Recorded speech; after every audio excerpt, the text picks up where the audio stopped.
बोले सोने हाल सासरी अकाल।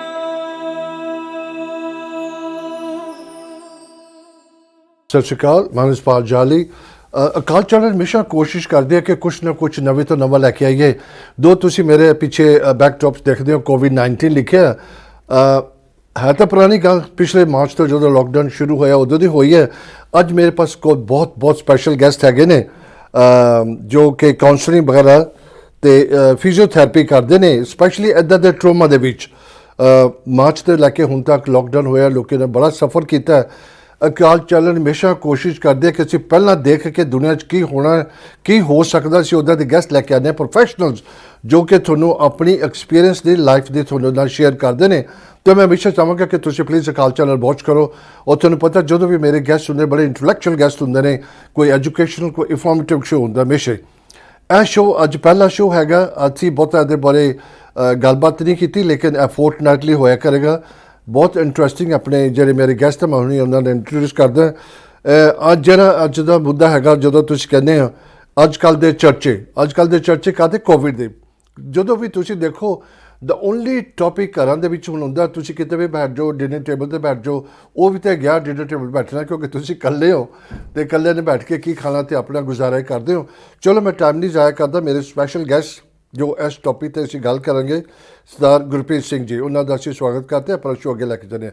ਭਾਜੀ ਵਾਹਿਗੁਰੂ ਜੀ ਕਾ ਖਾਲਸਾ, ਵਾਹਿਗੁਰੂ ਜੀ ਕੀ ਫਤਿਹ। ਭਾਜੀ ਪਹਿਲੀ ਗੱਲ ਤਾਂ ਮੈਂ ਤੁਹਾਡਾ ਸ਼ੁਕਰਾਨਾ ਕਰਦਾ। ਓਨੈਸਟਲੀ ਗੈਸਟ ਲੱਭਣੇ ਬੜੇ ਮੁਸ਼ਕਿਲ ਹੁੰਦੇ ਨੇ ਇੱਦਾਂ ਦੇ ਕਿ ਜੋ ਇਹ ਮੌਕੇ 'ਤੇ ਸਾਡੇ ਕੰਮ ਆ ਜਾਣ। You are so much in right time 'ਤੇ। ਉਹ ਇੰਡੀਆ ਵਾਂਗੂ ਇੱਦਾਂ ਨਾ ਹੋਵੇ ਜਦੋਂ ਪੁਲਿਸ ਨੂੰ ਬੁਲਾਓ ਅਤੇ ਸਾਰਾ ਕੁਝ ਖਤਮ ਹੋ ਜਾਂਦਾ, ਬਾਅਦ 'ਚ ਪਹੁੰਚਦੀ ਆ। ਇਸ ਕਰਕੇ ਰੀਅਲੀ ਪਤਾ ਕਿ ਜਦੋਂ ਅਕਾਲ ਚੈਨਲ ਦਾ ਇੱਕ ਇਹੀ ਮਕਸਦ ਹੈਗਾ ਵੀ ਪ੍ਰੋਮਿਸ ਵੀ ਡਿਲੀਵਰ, ਉਹ ਰਾਈਟ ਟਾਈਮ 'ਚ ਡਿਲੀਵਰ ਹੋਵੇ ਤਾਂ ਉਹਦਾ ਤਾਂ ਹੀ ਫਾਇਦਾ ਹੋਏਗਾ। ਬਿਲਕੁਲ, ਤੁਹਾਡੀ ਗੱਲ ਬਿਲਕੁਲ ਠੀਕ ਹੈ। ਬਿਲਕੁਲ ਪਰ ਜੀ ਥੋੜ੍ਹਾ ਜਿਹਾ ਮੈਂ ਚਾਹਾਂਗਾ, ਸਭ ਸਾਡਾ ਟਾਈਮ ਬੜਾ ਥੋੜ੍ਹਾ ਹੁੰਦਾ, ਲੇਕਿਨ ਮੈਂ ਟਾਈਮ ਜ਼ਾਇਆ ਨਹੀਂ ਕਰਾਂਗੇ। ਇੰਪੋਰਟੈਂਟ ਹੈ ਅਸੀਂ ਇਹਨਾਂ ਦੇ ਬਾਰੇ ਜਾਣੀਏ ਕਿ ਇਹ ਜਿਹੜੇ ਹੁਣ ਕਰਦੇ ਨੇ ਕਾਉਂਸਲਿੰਗ ਵਗੈਰਾ ਅਤੇ ਫਿਜ਼ੀਓਥੈਰੇਪੀ, ਕਿਸ ਤਰ੍ਹਾਂ ਇਨਸਾਨ ਇਹ ਪ੍ਰੋਫੈਸ਼ਨ 'ਚ ਜਾਂਦਾ, ਕਿਉਂਕਿ ਕਿੱਦਾਂ ਇਹਨਾਂ ਨੇ ਸੋਚਿਆ ਕਿ ਮੈਂ ਕਰਨਾ। ਭਾਜੀ how did you start with ਦਿਸ? ਮੇਰਾ ਦੇਖੋ ਇੱਦਾਂ ਹੈ, ਹੋ ਗਏ ਤਕਰੀਬਨ ਕਾਫੀ ਸਾਲ ਹੋ ਗਏ ਹੁਣ ਤੱਕ ਕਰਦੇ ਹੋਏ। ਬਸ ਇੱਦਾਂ ਹੈ ਕਿ ਆਪਣੀ ਮੇਰੀ IT ਕੰਸਲਟੈਂਸੀ ਪ੍ਰੈਕਟਿਸ ਚੱਲ ਰਹੀ ਸੀ, ਬੜੀ ਚੰਗੀ ਚੱਲ ਰਹੀ ਸੀ, ਯੂ ਨੋ ਗੁੱਡ ਜੋਬ।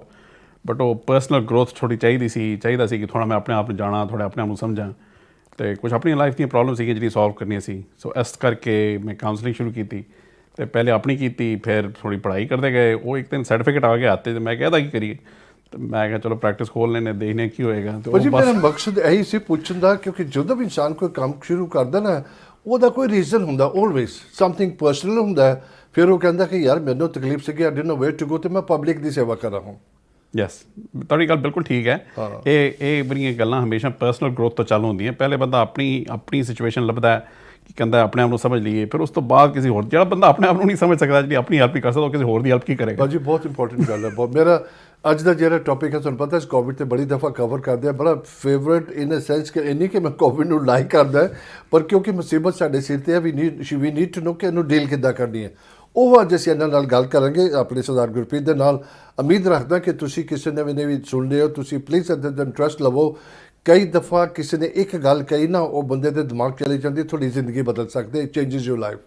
ਯਾ ਅਤੇ ਇਹ ਹੁਣ ਜਿਹੜਾ ਭਾਜੀ ਹੁਣ ਜਿਹੜਾ ਪੈਂਡੈਮਿਕ ਸੀਗਾ ਸਿੰਸ ਮਾਰਚ ਦਾ ਲਾਕਡਾਊਨ ਬਾਰੇ, ਤੁਹਾਨੂੰ ਕੀ ਲੱਗਦਾ ਕਿ ਲੋਕਾਂ ਦੇ ਉੱਪਰ ਕੀ ਇਫੈਕਟ ਹੋਇਆ ਦਾ? ਇਹਦਾ ਜੀ ਹਰ ਬੰਦੇ 'ਤੇ ਅਲੱਗ ਇਫੈਕਟ ਹੋਇਆ, ਔਰ ਬੜਾ ਹਰ ਬੰਦੇ ਦੀ ਆਪਣੀ ਕਹਾਣੀ ਹੈ। ਜਿਹਨੂੰ ਪੁੱਛ ਲਓ, ਕੋਈ ਬੰਦਾ ਨਹੀਂ ਪਹਿਲੀ ਗੱਲ ਤਾਂ ਜਿਹਨੂੰ ਇਸ ਕੋਵਿਡ-19 ਨੇ ਟੱਚ ਨਹੀਂ ਕੀਤਾ। ਬਿਲਕੁਲ ਯਾਰ। ਅਤੇ ਜਾਂ ਤਾਂ ਫਿਜ਼ੀਕਲੀ ਬਿਮਾਰੀ ਹੋ ਗਈ ਹੈ ਲੋਕਾਂ ਨੂੰ, ਅਤੇ ਜਾਂ ਫਿਰ ਲੋਕਾਂ ਦੀ ਮੈਂਟਲ ਹੈਲਥ ਜਿਹੜੀ ਹੈ, ਜਿਹਨੂੰ ਮਾਨਸਿਕ ਤੰਦਰੁਸਤੀ ਕਹਿ ਲਓ, ਜੋ ਦੇ ਫੀਲ ਕਿ ਮੈਨੂੰ ਹੋਈ ਹੋਇਆ ਬਿਮਾਰੀ। ਉਹ ਮਤਲਬ ਜਿਹੜਾ ਕਹਿੰਦਾ ਨਾ ਕਿ ਮੈਨੂੰ ਕੁਝ ਨਹੀਂ ਹੋਇਆ, ਉਹਨੂੰ ਵੀ ਕੁਝ ਨਾ ਕੁਝ ਤਾਂ ਮਤਲਬ ਇਹ ਇੱਕ ਸਿਚੁਏਸ਼ਨ ਐਸੀ ਹੈ ਕਿ ਤੁਹਾਨੂੰ ਨਹੀਂ ਹੋਈ ਤਾਂ ਬੜੀ ਵੱਡੀ ਗੱਲ ਹੈ ਕਿ ਤੁਹਾਨੂੰ ਨਹੀਂ ਹੋਈ। ਪਰ ਹਰ ਇੱਕ ਬੰਦੇ ਨੂੰ ਅਲੱਗ ਤਰੀਕੇ ਨਾਲ, ਕਿਸੇ ਨੂੰ ਚੰਗੀ, ਕਿਸੇ ਨੂੰ ਮਾੜੀ, ਜਿਹਨੇ ਫਿਜ਼ੀਕਲੀ ਸਫਰ ਕੀਤਾ ਹੈ, ਜਿਨ੍ਹਾਂ ਦੇ ਘਰ ਡੈਥ ਹੋ ਗਈ ਹੈ, ਉਹਨਾਂ ਨੂੰ, ਜਿਨ੍ਹਾਂ ਦੇ ਘਰ ਵਿਆਹ ਸ਼ਾਦੀਆਂ ਹੋਈਆਂ ਜਾਂ ਫਿਊਨਰਲ ਹੋਏ ਨੇ, ਜਿਹੜੇ ਅਟੈਂਡ ਨਹੀਂ ਕਰ ਪਾਏ, ਕੋਈ ਬੰਦਾ ਹੈ ਹੀ ਨਹੀਂ ਜਿਹਨੂੰ ਇਸ ਗੱਲ ਨੇ ਟੱਚ ਨਹੀਂ ਕੀਤਾ। ਵੈਸੇ ਤੁਸੀਂ ਬੜੀ ਰਾਈਟ ਗੱਲ ਹੈ। ਮੈਂ ਜਿਹਦੇ ਨਾਲ ਵੀ ਤੁਸੀਂ ਗੱਲ ਕਰੋ ਨਾ, ਮੈਂ ਕੱਲ੍ਹ ਕਿਸੇ ਨੂੰ ਫੋਨ ਕੀਤਾ ਅਤੇ ਉਹਨੇ ਮੈਂ ਗੱਲਬਾਤ ਕਰ ਰਿਹਾ, ਕਹਿੰਦਾ ਮੇਰੀ ਸਾਰੀ ਫੈਮਿਲੀ ਨੂੰ, ਹਰ ਏਜ ਫੈਕਟਰ ਨੂੰ ਹੋਇਆ ਸੀ। ਕਹਿੰਦੇ ਸੀ ਕਿ ਉਹ ਸੇਫ ਹੈਗਾ, 25-30 ਸਾਲ ਦੇ ਸੇਫ ਹੈਗੇ ਨੇ, ਲੇਕਿਨ ਉਹ ਸਾਰਿਆਂ ਨੂੰ ਇਫੈਕਟ ਕਿਸੇ ਨਾ ਕਿਸੇ ਤਰੀਕੇ ਨਾਲ। ਪਰ ਜੀ ਟੌਪਿਕ ਹੀ ਘਰਾਂ 'ਚ ਹੁਣ ਇਹੀ ਹੁੰਦਾ, ਇਕੱਲਾ ਹੋਰ ਕੋਈ ਗੱਲ ਹੀ ਨਹੀਂ ਹੁੰਦੀ। ਅਤੇ ਨੈਚੁਰਲੀ ਤੁਸੀਂ ਦਿਨ ਰਾਤ ਉਹੀ ਗੱਲ ਕਰਦੇ ਹੋ, ਬਾਹਰ ਕਿਸੇ ਨੂੰ ਮਿਲਦੇ ਨਹੀਂ ਹੈਗੇ। ਹੁਣ ਇਹਨਾਂ ਨੇ ਅੱਜ ਤੋਂ ਸ਼ਾਇਦ ਅਲਾਓ ਕੀਤਾ ਕਿ ਤੁਸੀਂ ਇੱਕ ਬੰਦੇ ਨੂੰ ਬਾਹਰ ਮਿਲ ਸਕਦੇ ਹੋ।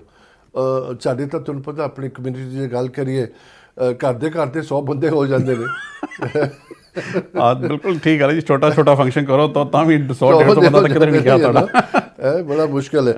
ਪਰ ਜੀ ਤੁਹਾਨੂੰ ਕੀ ਲੱਗਦਾ ਹੈ ਜਿੱਦਾਂ ਹੁਣ ਇਹ ਹੋਇਆ ਸਾਰਾ ਕੁਝ, ਲੋਕਾਂ ਦੀ ਲਾਈਫ ਤੇ ਸਟਾਈਲ 'ਚ ਕੀ ਫਰਕ ਪਿਆ, ਕੀ ਹੋਇਆ ਇਹਨਾਂ ਦਾ? ਤੁਸੀਂ ਹੁਣੇ ਆਪੇ ਗੱਲ ਕੀਤੀ ਜੀ, ਦੇਖੋ 100-150 ਬੰਦਾ ਇਕੱਠਾ ਹੁੰਦਾ ਸੀ, ਅੱਜ ਦੀ ਤਰੀਕ ਦੇ ਵਿੱਚ ਇੱਕੋ ਬੰਦਾ ਤੁਹਾਨੂੰ ਤੁਸੀਂ ਮਿਲ ਸਕਦੇ ਹੋ, ਉਹਨੂੰ ਵੀ ਬਾਹਰ ਮਿਲ ਸਕਦੇ ਹੋ, ਘਰ ਦੇ ਅੰਦਰ ਨਹੀਂ ਬੁਲਾ ਸਕਦੇ। ਸੋ ਦੇਖੋ ਇਸ ਗੱਲ ਦਾ ਤੁਹਾਡੇ 'ਤੇ ਕੀ ਇੰਪੈਕਟ ਪੈਣਾ, ਜਿੱਥੇ ਤੁਹਾਡੀ ਵਿਆਹ ਸ਼ਾਦੀਆਂ 'ਤੇ ਹੁਣ ਪਿਛਲੇ ਸਾਲ ਤੋਂ, ਪਿਛਲੀ ਮਾਰਚ ਤੋਂ ਵਿਆਹ ਸ਼ਾਦੀਆਂ 'ਤੇ ਜਿੱਥੇ 2.5, 3-3, 4-4, 5-500 ਲੋਕਾਂ ਬੁਲਾਉਂਦੇ ਸੀਗੇ, ਉਹਨਾਂ ਨੂੰ ਸਿਰਫ 30 ਬੰਦੇ ਅਲਾਊਡ ਸੀਗੇ।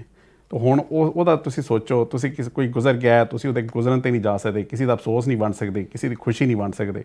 ਹਾਂ, ਇਹ ਗੱਲ ਜ਼ਰੂਰ ਹੈ ਕਿ ਟੈਕਨੋਲੋਜੀ ਨੇ ਬੜਾ ਕੁਝ ਫੈਸਿਲਿਟੇਟ ਕਰਤਾ ਹੈ, ਲੋਕ ਟੈਕਨੋਲੋਜੀ ਦੇ ਵਿੱਚ ਫੇਸ ਟਾਈਮ ਕਰ ਰਹੇ ਨੇ, ਜ਼ੂਮ ਕਰ ਰਹੇ ਨੇ, WhatsApp ਵੀਡੀਓ ਕਾਲ ਕਰ ਰਹੇ ਨੇ, ਹੋਰ ਵੀਡੀਓ ਕਾਲ ਕਰ ਰਹੇ ਨੇ। ਭਾਜੀ ਉਹ ਗੱਲ ਨਹੀਂ ਬਣਦੀ ਹੈਗੀ, ਦੇਖਿਆ ਜਾਵੇ ਹੈ। ਹੁਣ ਜਿੱਦਾਂ ਤੁਸੀਂ ਗੱਲ ਕਰਦੇ, ਮੈਂ ਆਪਣੇ ਰਿਸ਼ਤੇਦਾਰਾਂ ਦੀ ਗੱਲ ਕਰਦਾ, ਲੋਕਾਂ ਦੇ ਲਾਸਟ ਈਅਰ ਮਾਰਚ ਤੋਂ ਪਹਿਲਾਂ ਬੁੱਕ ਕੀਤੇ ਸੀਗੇ ਹਾਲ ਵਗੈਰਾ ਜਾਂ ਗੁਰੂ ਘਰ ਇਹਨਾਂ ਲਈ ਸ਼ਾਦੀਆਂ ਲਈ, ਕਿਉਂਕਿ ਉਹਨਾਂ ਨੇ 30 ਬੰਦੇ ਕਰਤੇ, ਉਹਨਾਂ ਨੇ ਕੈਂਸਲ ਕਰਤੀਆਂ ਸਾਰੀਆਂ।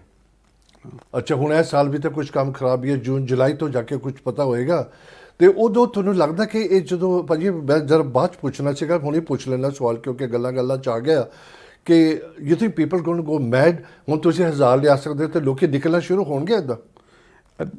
ਦੇਖੋ ਜੀ, ਪਹਿਲੀ ਗੱਲ ਤਾਂ ਜਿਹੜਾ ਟਰੈਂਡ ਚੱਲ ਰਿਹਾ ਹੈ, ਜਿਹੜੀ ਗਵਰਨਮੈਂਟ ਸਾਨੂੰ ਟਰੈਂਡ ਦੱਸ ਰਹੀ ਹੈ, ਉਹ trend so far so good ਹੈ ਨਾ। ਕੱਲ੍ਹ ਦਾ ਤੁਸੀਂ ਕਹਿ ਸਕਦੇ ਹੋ, ਉਹ ਟਰੈਂਡ ਚੱਲਦਾ ਰਹੇ, ਜਦੋਂ ਵੈਕਸੀਨ ਲੋਕੀ ਲੈ ਲੈਣ, ਉਹ ਟਰੈਂਡ ਬਣਿਆ ਰਹੇ ਤਾਂ ਹਜ਼ਾਰ ਬੰਦਾ ਜੁਲਾਈ 'ਚੋਂ ਕਹਿੰਦੇ ਨੇ, ਜੂਨ 21 ਨੂੰ ਮੇਰੇ ਖਿਆਲ ਗਵਰਨਮੈਂਟ ਨੇ ਡੇਟ ਦਿੱਤੀ ਕਿ ਸਾਰਾ ਕੁਝ ਫ੍ਰੀ ਹੋ ਜਾਣਾ। ਹੁਣ ਹੋਪ ਕਰਦੇ ਹਾਂ ਕਿ ਜੁਲਾਈ ਦੇ ਵਿੱਚ ਸਾਰਾ ਕੁਝ ਠੀਕ ਹੋ ਜਾਏਗਾ, ਪਰ ਕੌਸ਼ੀਅਸਲੀ ਹੁਣ ਕੀ ਹੈ ਕਿ ਅੱਜ ਦੀ ਤਰੀਕ ਦੇ ਵਿੱਚ ਮਾਰਚ 8 ਹੈ ਅੱਜ, ਰਾਈਟ, ਅੱਜ ਸਕੂਲ ਖੁੱਲ੍ਹੇ ਨੇ, ਇੱਕ ਬੰਦੇ ਨੂੰ ਤੁਸੀਂ ਬਾਹਰ ਮਿਲ ਸਕਦੇ ਹੋ। ਉਹ ਲੋਕੀ ਇੰਨੇ ਤੰਗ ਆਏ ਨੇ ਘਰ ਬਹਿ ਕੇ ਕਿ ਲੋਕੀ ਨਾ ਕਾਹਲੇ ਪੈ ਗਏ ਨੇ ਕਿ ਨਿਕਲੀਏ ਕਿਸੇ ਤਰੀਕੋਂ। ਉਹ ਲੋਕੀ ਨਾ ਜਿੱਦਾਂ ਕਹਿੰਦੇ ਨੇ ਕਿ ਮੈਂ ਪਿੰਜਰੇ ਦੇ ਵਿੱਚ ਬਹਿ ਗਿਆ, ਮੈਨੂੰ ਕੱਢੋ ਕਿਸੇ ਤਰੀਕੇ ਬਾਹਰ। ਤਾਂ ਉਹ ਲੋਕੀ ਮਰਦੇ ਪਏ ਨੇ ਕਿ ਸਾਨੂੰ ਬਾਹਰ ਜਾਈਏ, ਕਿਸੇ ਨੂੰ ਮਿਲੀਏ, ਗੱਲਾਂ ਬਾਤਾਂ ਕਰੀਏ। ਮੈਂ ਵਿਸ਼ੇ ਦੇ 'ਤੇ ਆਰਗੂਮੈਂਟ ਨਹੀਂ ਡਿਬੇਟ ਕਰ ਦੇਣਾ ਚੀਜ਼ ਦੇ ਉੱਪਰ। ਇਹਦੇ 'ਚ ਕੋਈ ਚੋਇਸ ਬੜੀ ਡਿਫੀਕਲਟ ਨਹੀਂ ਬਣਾਉਣੀ। ਬਾਹਰ ਜਾਂਦੇ ਤਾਂ ਮੌਤ ਹੋ, ਤੁਸੀਂ ਘਰ ਤੋਂ ਸੇਫ ਹੈਗੇ ਹੋ।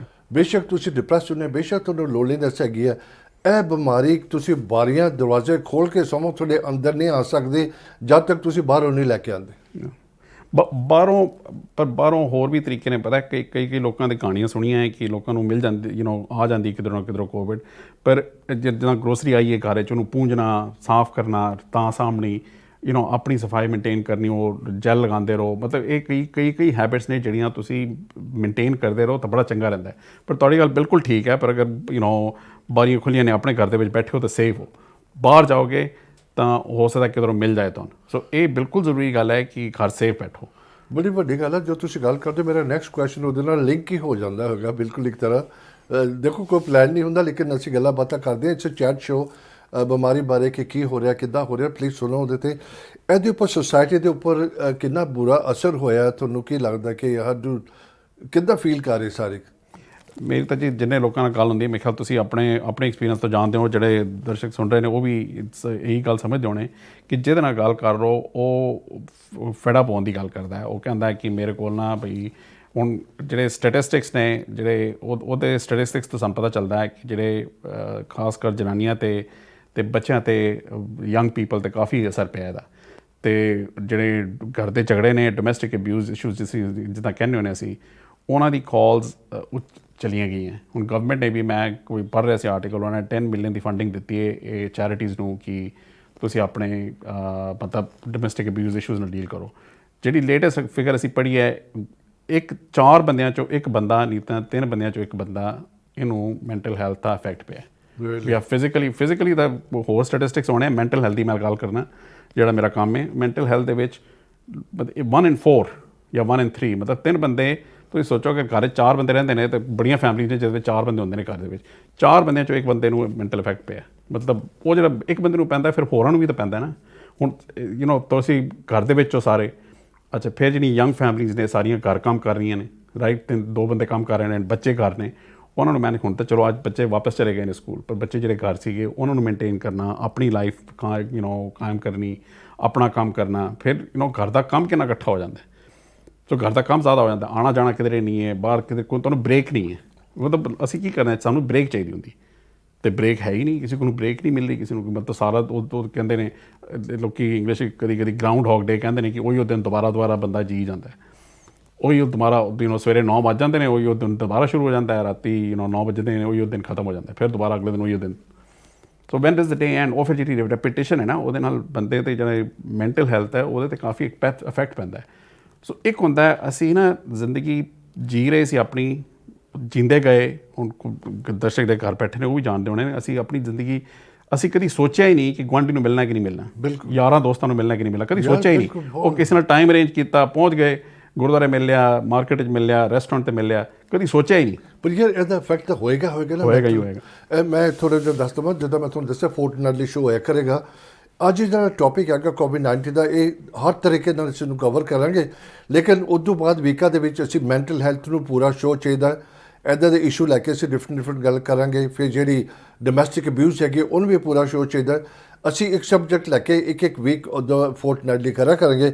ਅੱਜ ਅਸੀਂ ਜਨਰਲ ਕਰਨਾ ਕਰਦੇ ਹਾਂ ਕੋਵਿਡ ਦਾ। ਭਾਜੀ ਜਿੱਦਾਂ ਤੁਸੀਂ ਗੱਲ ਕਰਦੇ ਹੋ ਕਿ ਇਟਸ ਪਹਿਲੀ ਗੱਲ ਤੇ ਨਾ ਪੀਪਲ ਵੈਂਟ ਇਨਟੂ ਸ਼ੌਕ, ਇਹ ਕੀ ਹੋ ਗਿਆ। That's right, very difficult to accept ਭਾਜੀ। ਦੁਨੀਆ 'ਚ ਜਦੋਂ ਦੇ ਤੁਹਾਡਾ ਜਨਮ ਹੋਇਆ ਜਾਂ ਪਹਿਲਾਂ ਤੁਹਾਡੇ ਮਾਂ ਪਿਓ ਦਾ, ਦਾਦੇ ਦਾਦੀ ਦਾ, ਤੁਸੀਂ ਇੱਦਾਂ ਦੀ ਚੀਜ਼ ਕਦੀ ਸੁਣੀ ਨਹੀਂ ਸੀਗੀ। ਨਹੀਂ, this is going to go in the history, this is going to go in the history. ਅਸੀਂ ਕਦੀ ਸੋਚਿਆ ਹੀ ਨਹੀਂ, ਕਦੀ ਸੁਣਿਆ ਹੀ ਨਹੀਂ ਕਿ ਇਹ ਵਰਗੀ ਗੱਲ ਕਿਸੇ ਨਾਲ ਹੋਈ ਹੈ। ਸਾਡੇ ਦਾਦਾ ਪੜਦਾਦਾ ਨਾਲ ਨਹੀਂ ਬੀਤੀ, ਪਰ ਸਾਡੀ ਜ਼ਿੰਦਗੀ 'ਚ ਇਹ ਗੱਲ ਬੀਤ ਗਈ ਹੈ। ਹੁਣ ਇਹ ਜ਼ਿੰਦਗੀ 'ਚ ਹੁਣ ਜਿਹੜੀ ਤੁਸੀਂ ਪਿਕ ਤਾਂ ਨਹੀਂ ਕਰ ਸਕਦੇ ਤੁਹਾਡੇ ਨਾਲ ਕੀ ਬੀਤਦੀ ਹੈ, ਪਰ ਤੁਸੀਂ ਉਹਨੂੰ ਰਿਐਕਟ ਕਰਦੇ ਹੋ, ਇਹ ਤਾਂ ਤੁਹਾਡੇ ਤੱਕ ਹੈ ਨਾ। ਹੁਣ ਤੁਸੀਂ ਬਿਲਕੁਲ ਠੀਕ ਕਿਹਾ, ਜਿੱਦਾਂ ਪਿਛਲੇ ਸਾਲ ਤੋਂ ਇਹ ਗੱਲ ਚੱਲ ਰਹੀ ਹੈ, ਇਹ ਲੋਕਡਾਊਨ ਵੀ ਜਿੱਦਾਂ ਤੁਸੀਂ ਕਹਿ ਲਓ ਨਾ ਕਿ 3 ਸਟੇਜਸ ਵਿੱਚ ਆਇਆ।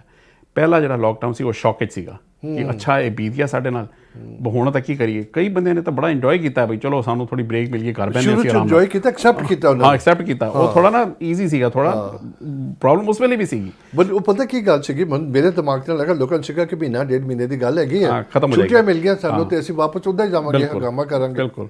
ਫਿਰ ਚਲੋ ਉਹ ਪਹਿਲਾ ਲੋਕਡਾਊਨ ਸੀ, ਰਾਈਟ, ਜਦੋਂ ਮਾਰਚ 'ਚ ਹੋਇਆ ਪਿਛਲੇ ਸਾਲ। ਬਿਲਕੁਲ। ਤੇ ਮੈਨੂੰ ਆਪ ਯਾਦ, ਮੈਂ ਤਾਂ ਹਾਲੀ ਫੈਬਰਰੀ ਦੇ ਐਂਡ 'ਤੇ ਮੈਂ ਇੰਡੀਆ ਤੋਂ ਵਾਪਸ ਆਇਆ ਸੀ, ਤੇ ਉਸ ਆਉਂਦੇ ਸਾਰ ਲੋਕਡਾਊਨ ਹੋ ਗਿਆ।